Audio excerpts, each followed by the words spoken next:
Nobody wakes up one morning and decides, you know what? I'm going to live a mediocre life. No, you drift into it. It happens one decision, one neglected dream, one procrastinated goal, one decision to settle for less than you want, one compromise at a time. And eventually, all those decisions, all those neglected dreams form a wall around you. Sometimes we call it a comfort zone, and we're stuck there, and it is standing between us and the life we want to live. Now, stick around because later in the video, I'm going to give you some questions to answer that just might help you to get your life back on track. When you settle, you may very well wind up with a life with no obvious pain, but there's no satisfaction, there's no meaning.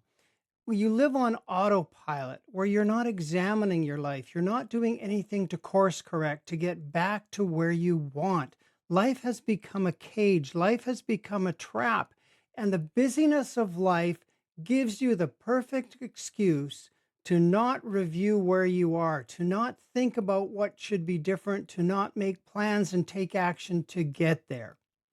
Now, if this is resonating with you, please stay with me because this is the first in a series of videos designed to help you not only design, but also create the life you really want to live. There is a real danger when you start to settle like that, when you start to give up on what you had expected to get from life. It becomes permanent. You may even reach a point where you feel you can't change. It's impossible. It might be fear, uncertainty, lack of knowledge, lack of skills. Those are all things that you can overcome, but you use them as excuses to not move on, to not create that better life you're dreaming of. You may solve some very practical problems, but you're ignoring and neglecting the deeper issues. Maybe you have a job that pays you very well, but you don't like it that much. It leaves you feeling empty. There's no satisfaction, there's no fulfillment from what you're doing. Maybe you have functional relationships with family, with friends, with relatives, with your spouse, but there's no real connection. It's just a functioning relationship that doesn't have any richness or fulfillment in it. The bottom line is your life has no fun. It has no challenge. It has no growth. It has no meaning. You long for more, but maybe you're not even sure what it is you want, and you have no clue how to get it. Well, I want to give you some things to ponder, some questions to think about that just might help you. First, ask yourself, when was the last time you were genuinely excited about anything, something you were looking forward to, a challenge, an event, a trip, something you were going to learn or experience?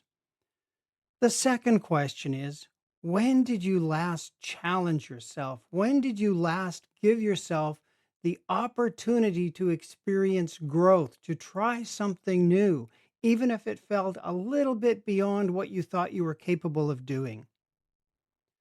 The third question, what dreams, what goals, what ambitions have you put on hold? Something that you've promised yourself, I'll do it later. But the problem is, later never comes. The fourth question, are you living your deepest, most important priorities? Do you even know what those priorities are, what your values are, what you think would make life worthwhile? Think about that. Ask yourself what you're avoiding. Whatever is causing you to avoid something, could be fear, it could be something unknown, something you don't feel capable of doing. But if you're avoiding it, there's a good chance that there's something behind that that you really want, that would really fulfill you. So, what are you avoiding? And the sixth question, what is something that you would love to attempt just for its own sake? just to say, I tried that, even if you didn't succeed or didn't succeed the first time you tried it. What would you love to say? I tried that. Something that I learned from my coaches is that when you ask better questions, you end up with a better life, but only if you reflect on those questions deeply and honestly and then decide to do something about it. Thank you for watching today. Stick around for next week's video because I'm going to talk more about drifting off the course you wish you'd followed in life. In the meantime, here's some other videos that you can check out.